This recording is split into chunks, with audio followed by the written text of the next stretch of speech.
Hello friends, welcome to Econ Show. In this video, I will be discussing about the UPSC prelims paper 2019. So let's start this question paper. Uh, the first question which was asked in the examination was, with reference to the Mughal India, what is or are the differences between the Zagirdar and Zamindar? So this question is with reference to the Mughal India and with reference to the Zagirdar and the Zamindar. So the statement one is Zagirdars were the holders of the land assignment in lieu of the judicial and the police duties, whereas Zamindars were holder of the revenue rights without obligation to perform any duty other than revenue collection. Actually, no, the Zamindars were also responsible for the judicial and the police duties in the period of the Mughal India. So statement one is incorrect.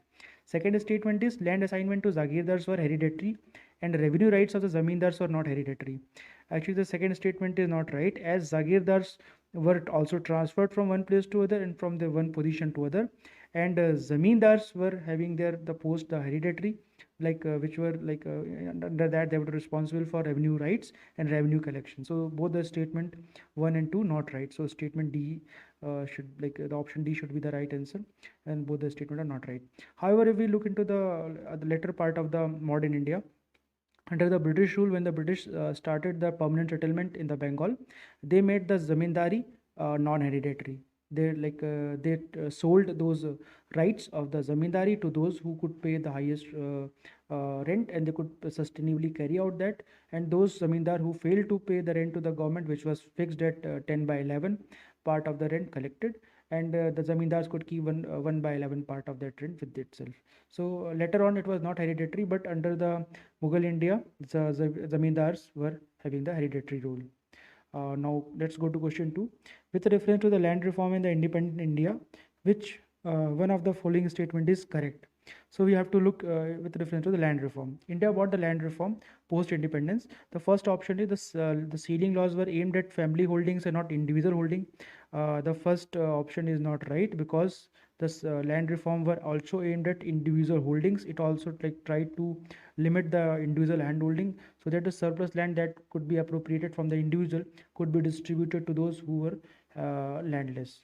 The second statement is the major aim of the land reform was providing agricultural land to all the landless.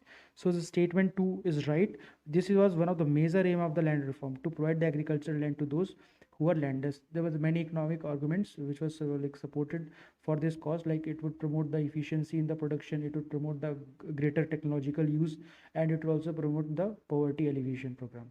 So this was the right answer, B option B is right. So let's go to statement C. It resulted in the cultivation of cash crops as a predominant form of cultivation. No, it was not a predominant form of cultivation. So and also, so it could not be said that land reform was aimed at cultivation of the cash crop, although the cash crops were being done under the plantation system and also by certain farmers which were rich enough, but these were not the objective of the land reform. Statement 4 is land reform permitted no exemption to the ceiling limit. No, sir. Actually, it permitted various exemptions to the ceiling limits, and this is one of the prime reason why land reform was not successful in India, because it permitted various loophole, various ways through which one could evade that land reform laws and could actually keep the land with itself. So statement D is not right. So only statement that is right is statement B. Let's go to question 3. The global competitiveness report is published by. This is an easy question. Those serious aspirants are actually knowing the answer. It is actually published by the World Economic Forum. That is an annual book that they release annually. Let's go to question 4. Consider the following statement about the Charter Act of 1813. It ended the trade monopoly of the East India Company in India, except for the trade in tea and trade with China. This statement is absolutely correct. That with the pressure from the other businesses that was emerging in the early 19th century, the Charter Act of 1830 actually ended the trade monopoly that the East India Company had having with India, absolute trade monopoly, and it permitted other traders, the missionaries, and all those visited India post this. And but the company was able to keep certain interest intact with it. That was the trade in tea was actually intact with the company, and trade with China. So all the trade that a company could do, all the companies that could do that with the trade with the China was only with the East India Company. No other company could actually come into this business. And statement 2 is it asserted the sovereignty of the British crown over the Indian territories held by the company. Right, it asserted the sovereignty. They not transferred, but it asserted the sovereignty of the British crown over the Indian territory held by the company. So statement 2 is right. The revenues of the India were now controlled by the British Parliament.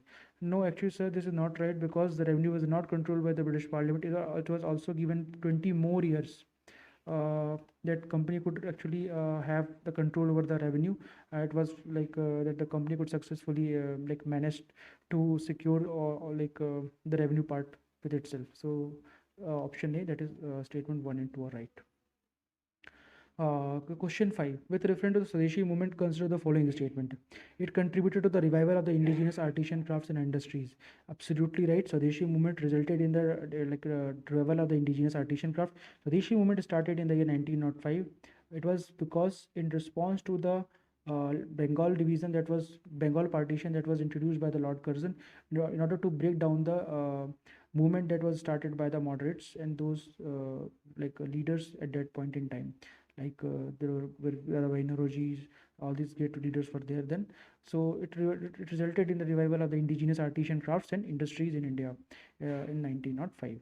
The National Council of Education was established as a part of Swadeshi movement. Yes, sir. It was also established to promote the education and also to promote alternative to the British education system. So both the statements are right. Now let's go to question 6. Consider the following pairs: movements and organization and leaders. All India Anti-Untouchability League.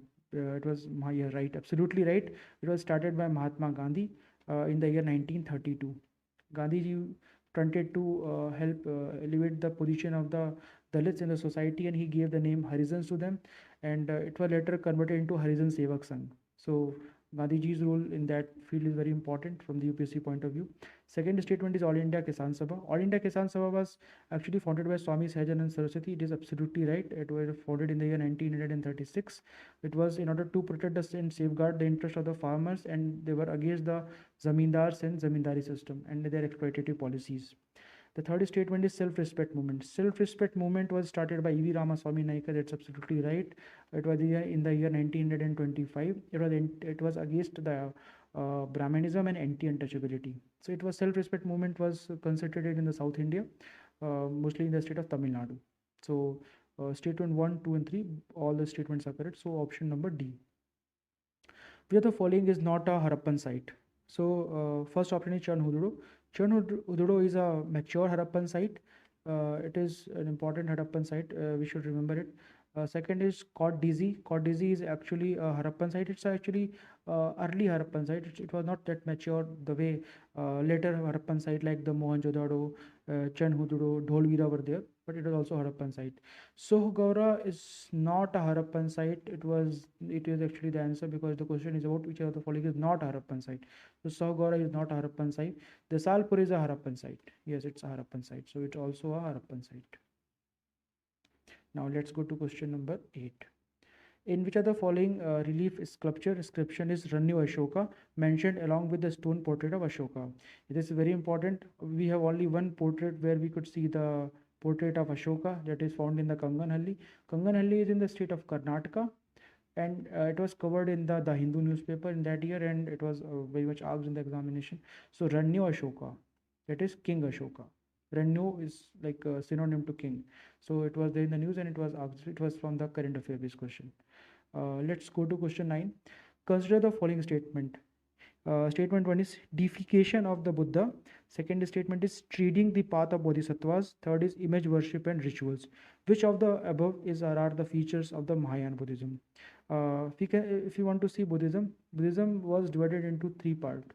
One was Hinayan, other was Mahayana, and third one was Vajrayana. So under the Mahayana part, the Buddha was treated as a god, and the idol worship was very prominent, and bodhisattvas were there to help people reach to the salvation. So all these three points which are mentioned in the question are actually the characteristic feature of the Mayan Buddhism. So we can remember these points as well for the means point of view. So all these three are the answer for this question. So question 10. With reference to the forced labor, Vishti, Vishti is very important in the ancient India. Vishti is a kind of forced labor. It is also sometimes what is Vishti. So Vishti is a forced labor. It is also sometimes asked in the examination.